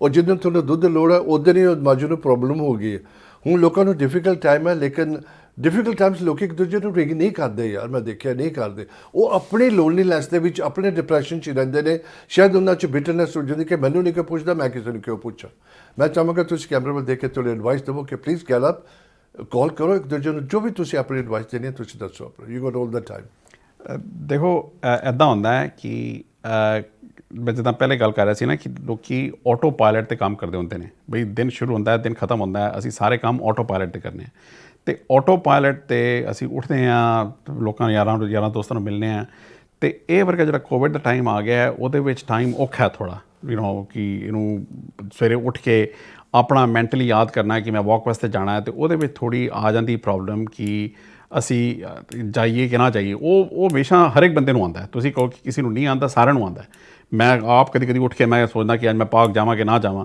ਪਰ ਉਹ ਇੱਕ ਬੰਦਾ ਹੁੰਦਾ ਮੇਰਾ ਆਪਣੇ ਆਪ ਹੀ ਝਗੜਾ ਚੱਲ ਰਿਹਾ ਹੁੰਦਾ ਕਿ ਮੈਂ ਜਾਵਾਂ ਕਿ ਨਾ ਜਾਵਾਂ ਅਤੇ ਫਿਰ ਆਪਣੇ ਆਪ ਨੂੰ ਰੋਜ਼ ਸਵੇਰੇ ਕਨਵਿੰਸ ਕਰਨਾ ਪੈਂਦਾ ਹੈ ਕਿ ਜਾਣਾ ਹੈ ਜ਼ਰੂਰ ਜਾਣਾ ਹੈ ਅਤੇ ਇਹ ਜਿਹੜੀ ਰੂਟੀਨ ਬਣਾਉਣੀ ਪੈਂਦੀ ਹੈ ਨਾ ਆਪਣੀ ਕਿ ਇੱਕ ਰੂਟੀਨ ਬਣਾ ਲਓ ਕਿ ਸਵੇਰੇ ਉੱਠ ਕੇ ਅਤੇ ਇਹ ਕੰਮ ਕਰਨਾ ਹੈ ਅਤੇ ਇੰਨੇ ਵਜੇ ਕਰਨਾ ਹੈ ਅਤੇ ਅਗਰ ਰੂਟੀਨ 'ਚ ਕੰਮ ਕਰੋਗੇ ਨਾ ਹੁਣ ਕੋਈ ਰੂਟੀਨ ਨਵੀਂ ਬਣਾਉਣੀ ਹੋਏ ਨਾ ਤਾਂ ਬੜਾ ਔਖਾ ਹੁੰਦਾ ਅਤੇ ਰੂਟੀਨ ਅਗਰ ਤੁਸੀਂ ਪਹਿਲੀ ਬਣੀ ਹੋਏ ਅਤੇ ਉਹਦੇ ਨਾਲ ਜੋੜੋ ਤਾਂ ਫਿਰ ਬੜਾ ਈਜ਼ੀ ਰਹਿੰਦਾ ਹੁਣ ਜਿੱਦਾਂ ਤੁਸੀਂ ਸ਼ਾਇਦ ਕੰਮ 'ਤੇ ਜਾਂਦੇ ਹੋ ਸਵੇਰੇ 8 ਵਜੇ ਕਿੰਨੇ ਵਜੇ ਅਤੇ 8 ਵਜੇ ਨਾ ਲੋਕ ਕਹਿੰਦੇ ਸੀ ਕਿ ਪਹਿਲੇ ਨਾ ਉਹ ਨਿਕਲ ਜਾਓ ਕਿਸੇ ਤਰੀਕੇ ਕਰੋ ਜੋ ਮੌਸਮ ਹੋਏ ਮਾੜਾ ਹੋਏ ਤਾਂ ਛਤਰੀ ਲੈ ਕੇ ਨਿਕਲ ਜਾਓ ਰੇਨਕੋਟ ਲੈ ਕੇ ਨਿਕਲ ਜਾਓ ਪਰ ਥੋੜ੍ਹਾ ਬਹੁਤਾ ਵਾਕ ਵਾਸਤੇ ਚਲੇ ਜਾਓ ਥੋੜ੍ਹਾ ਜਿਹੜਾ ਤੁਹਾਡਾ ਸ਼ਾਇਦ ਕੋਈ ਨਿਤਨੇਮ ਬਣਿਆ ਹੋਏ ਜਿਹੜਾ ਥੋੜ੍ਹਾ ਬਹੁਤਾ ਕਰਦੇ ਹੋ ਪਾਠ ਪੂਠਾ ਕਰਦੇ ਹੋ ਉਹ ਥੋੜ੍ਹਾ ਕਰੋ ਆਪਣਾ ਥੋੜ੍ਹਾ ਮੈਂਟਲ ਹੈਲਥ ਉਹਦੇ ਵਿੱਚ ਮੇਨਟੇਨ ਕਰੋ ਜਿਹੜਾ ਖਾਸ ਕਰਕੇ ਜਿਹੜੀ ਫਿਜ਼ੀਕਲ ਐਕਟੀਵਿਟੀ ਅਤੇ ਥੋੜ੍ਹਾ ਬਹੁਤ ਸੋਸ਼ਲ ਕੰਟੈਕਟ ਹੈ ਨਾ ਅਗਰ ਤੁਸੀਂ ਦੋ ਹੀ ਗੱਲਾਂ ਯਾਦ ਰੱਖੋ ਨਾ ਮੇਰੀਆਂ ਅਤੇ ਇੱਕ ਹੋ ਸਕੇ ਤਾਂ ਬਿਲਕੁਲ ਫਿਜ਼ੀਕਲ ਐਕਟੀਵਿਟੀ ਜ਼ਰੂਰ ਕਰੋ ਹੋਰ ਨਹੀਂ ਤਾਂ ਬਹੁਤਾ ਬੈਕ ਗਾਰਡਨ ਜਾ ਕੇ ਜਾਂ ਜਿੱਧਰ ਵੀ ਜਗ੍ਹਾ ਮਿਲੇ ਜਾ ਕੇ ਥੋੜ੍ਹੀ ਬਹੁਤੀ ਐਕਸਰਸਾਈਜ਼ ਕਰੋ ਦੂਜਾ ਫੋਨ 'ਤੇ ਲੋਕਾਂ ਨਾਲ ਗੱਲ ਕਰੋ ਥੋੜ੍ਹਾ ਬਹੁਤਾ ਕੰਟੈਕਟ ਬਣਾ ਕੇ ਰੱਖੋ ਹਾਂ ਮੈਨੂੰ ਸਮਝ ਆਉਂਦੀ ਹੈ ਕਿ ਜਿਹੜਾ ਬੰਦਾ ਲੋਨਲੀ ਹੁੰਦਾ ਹੈ ਜਿਸ ਬੰਦੇ 'ਤੇ ਬੀਤ ਰਹੀ ਹੁੰਦੀ ਹੈ ਉਹਨੂੰ ਬੜਾ ਔਖਾ ਹੁੰਦਾ ਹੈ ਕੰਮ ਕਰਨਾ ਪਰ ਆਪਣੇ ਆਪ ਨੂੰ ਨਾ ਕਨਵਿੰਸ ਕਰਾਉਣਾ ਪੈਂਦਾ ਹੈ ਕਿ ਜਾ ਕੇ ਅਤੇ ਅਸੀਂ ਥੋੜ੍ਹਾ ਬਹੁਤਾ ਲੋਕਾਂ ਨਾਲ ਗੱਲ ਕਰੀਏ ਥੋੜ੍ਹਾ ਬਹੁਤਾ ਆਪਣੇ ਆਪ ਨੂੰ ਮੇਨਟੇਨ ਕਰੀਏ ਆਪਣੇ ਆਪ ਨੂੰ ਮੇਨਟੇਨ ਕਰਾਂਗੇ ਸਾਨੂੰ ਵੀ ਫਰਕ ਪਏਗਾ ਅਤੇ ਸਾਡੀ ਫੈਮਿਲੀ ਨੂੰ ਵੀ ਫਰਕ ਪਏਗਾ ਅਸੀਂ ਆਪਣੇ ਵਾਸਤੇ ਕਰੀਏ ਆਪਣੀ ਫੈਮਿਲੀ ਵਾਸਤੇ ਕਰੀਏ ਇਹ ਹਮੇਸ਼ਾ ਦੋ ਗੱਲਾਂ ਮੈਂ ਤੁਹਾਨੂੰ ਕਹਿ ਰਿਹਾ ਇੱਕ ਆਪਣਾ ਥੋੜ੍ਹਾ ਫਿਜ਼ੀਕਲੀ ਐਕਸਰਸਾਈਜ਼ ਕਰੋ ਦੂਜਾ ਲੋਕਾਂ ਨਾਲ ਕੰਟੈਕਟ ਬਣਾ ਕੇ ਰੱਖੋ ਤੇ ਅਗਰ ਤੁਸੀਂ ਤੀਜੀ ਗੱਲ ਜੋੜਨੀ ਹੈ ਤਾਂ ਸੇਫ ਰਹੋ। ਮਤਲਬ ਕੋਵਿਡ-19 ਦੇ ਵਿੱਚ ਸੇਫਟੀ ਬੜੀ ਇੰਪੋਰਟੈਂਟ ਹੈ। ਹਾਲੀ ਅਸੀਂ ਇਹਦੇ ਵਿੱਚੋਂ ਨਿਕਲ ਨਹੀਂ ਗਏ, ਹਾਲੀ ਇਹਦੇ ਵਿਚਕਾਰ ਹੈਗੇ ਹਾਂ। ਹਾਂ, ਲੱਗਦਾ ਹੈ ਕਿ ਜੂਨ 21 ਤੱਕ ਨਿਕਲ ਜਾਵਾਂਗੇ, ਪਰ ਹਾਲੀ ਅਸੀਂ ਨਿਕਲੇ ਨਹੀਂ ਹਾਂ। ਸੋ ਜਦ ਤੱਕ ਅਸੀਂ ਨਿਕਲ ਨਾ ਜਾਈਏ, ਜਦ ਤੱਕ ਸੇਫ ਹੋ ਨਾ ਜਾਏ ਕੰਮ, ਸੇਫਟੀ ਬਣਾ ਕੇ ਰੱਖੋ, ਆਪਣੇ ਆਪ ਨੂੰ ਵੀ ਹੈਲਪ ਕਰੋ ਤੇ ਬਾਕੀ ਸਾਰਿਆਂ ਨੂੰ ਵੀ ਹੈਲਪ ਕਰੋ। ਜੀ ਬਹੁਤ ਅੱਛਾ message, really nice, I really appreciate that because this is important. ਜੋ ਇਹਨਾਂ ਨੇ ਗੱਲਾਂ ਦੱਸਿਆ ਗੁਰਪ੍ਰੀਤ ਨੇ, ਜਸਟ ਡੋਂਟ ਇੱਦਾਂ ਨਾ ਵੀ ਉੱਧਰੋਂ ਪਾ ਕੇ ਇੱਧਰੋਂ ਕੱਢ ਦਿਓ। ਇੱਕ ਜਿੱਦਾਂ ਤੁਸੀਂ ਕਹਿੰਦੇ ਨਾ ਕਿ ਤੁਸੀਂ ਬਾਹਰ ਉੱਠ ਕੇ ਗਾਰਡਨ ਜਾਓ ਜਾਂ ਥੋੜ੍ਹੀ ਵੋਕ ਲਈ, ਇਟਸ ਵੈਰੀ ਡਿਫੀਕਲਟ। ਤੁਹਾਨੂੰ ਆਪਣੇ ਆਪ ਨੂੰ ਪੁਸ਼ ਕਰਨਾ ਪਏਗਾ, ਆਪਣੇ ਨਾਲ ਝਗੜਾ ਕਰਨਾ ਪੈਂਦਾ ਵੀ ਤੂੰ ਉੱਠ, ਉਹ ਨਾ ਕਰਦਾ ਤੁਸੀਂ ਉੱਠੋ। ਭਾਜੀ ਮੇਰੇ ਪਾਸ, ਮੈਂ ਨਾ ਡਿਪਲੋਮਾ ਵਗੈਰਾ ਕੀਤਾ ਇੰਟਰਵਿਊ ਸਕਿੱਲ ਦੇ ਵਿੱਚ। ਹੁਣ ਸਾਈਕੋਥੈਰੇਪੀ ਤੇ ਤੁਸੀਂ ਬੜਾ ਡੀਪ ਚਲੇ ਜਾਂਦੇ ਹੋ ਨਾ, ਇੰਟਰਵਿਊ ਸਕਿੱਲ ਦੇ ਵਿੱਚ ਤੁਸੀਂ ਸਿਰਫ ਬੰਦੇ ਦਾ ਦੇਖਦੇ ਹੋ ਕਿ ਬੈਠਦਾ ਉੱਠਦਾ ਕਿ ਕੰਫੀਡੈਂਸ ਨਹੀਂ ਹੈਗਾ, ਯਾਰ ਟਾਈਮ ਬੜੀ ਫਾਸਟ ਜਾ ਰਿਹਾ, ਮੈਨੂੰ ਮੇਰੀ ਆਵਾਜ਼ ਦੇਈ ਜਾ ਰਹੀ ਕਿ ਬੁਕਰਾ। ਭਾਜੀ ਮੈਂ ਬਹੁਤ ਬਹੁਤ ਤੁਹਾਡਾ ਸ਼ੁਕਰਾਨਾ ਕਰਦਾ ਕਿ ਤੁਸੀਂ ਬਹੁਤ ਇੰਟਰਸਟਿੰਗ ਆ। ਐਵਰੀ ਪਲੀਜ਼ ਯਾਦ ਰੱਖਿਓ, ਡਿਫਰੈਂਟ ਟੌਪਿਕ ਵਿਚ ਇਜ਼ ਕਨੈਕਟਡ ਵਿਦ ਦ ਕੋਵਿਡ-19 ਦੇ ਜੋ ਇਫੈਕਟ ਹੋਇਆ ਬਾਅਦ ਦੇ ਵਿੱਚ, ਜੋ ਹੋਣਾ ਆ, ਜੋ ਇਹ ਦੇਖ ਸਕਦੇ ਨੇ ਬਿਕੋਜ਼ ਸਾਈਕੋਥੈਰੇਪੀ ਵਗੈਰਾ ਕਰਦੇ ਨੇ, ਉਹਨਾਂ ਨੂੰ ਪਤਾ। ਅਤੇ ਅਸੀਂ ਲੈ ਕੇ ਆਵਾਂਗੇ ਜ਼ਰੂਰ ਇਹਦਾ ਪ੍ਰੋਗਰਾਮ। ਅਤੇ ਭਾਜੀ ਬਹੁਤ ਬਹੁਤ ਸ਼ੁਕਰਾਨਾ ਤੁਹਾਡਾ, ਵੈਰੀ ਹੈਲਪਫੁਲ। ਮੈਂ ਉਮੀਦ ਰੱਖਦਾ ਲੋਕਾਂ ਨੂੰ ਅੱਛਾ ਲੱਗੇਗਾ ਪ੍ਰੋਗਰਾਮ। ਪਲੀਜ਼ ਆਪਣੀ ਫੀਡਬੈਕ ਦਿਆ ਕਰੋ। ਹਮੇਸ਼ਾ ਅਕਾਲ ਚੱਲਣ ਇੱਦਾਂ ਦੀ ਸ਼ੋਅ ਕਰਦੇ ਜਿੱਥੇ ਤੁਹਾਡੀ ਮਦਦ ਹੋਵੇ। ਆਪਾਂ ਫਤਿਹ ਬੁਲਾਈਏ ਜੀ। ਵਾਹਿਗੁਰੂ ਜੀ ਕਾ ਖਾਲਸਾ, ਵਾਹਿਗੁਰੂ ਜੀ ਕੀ ਫਤਿਹ। बोले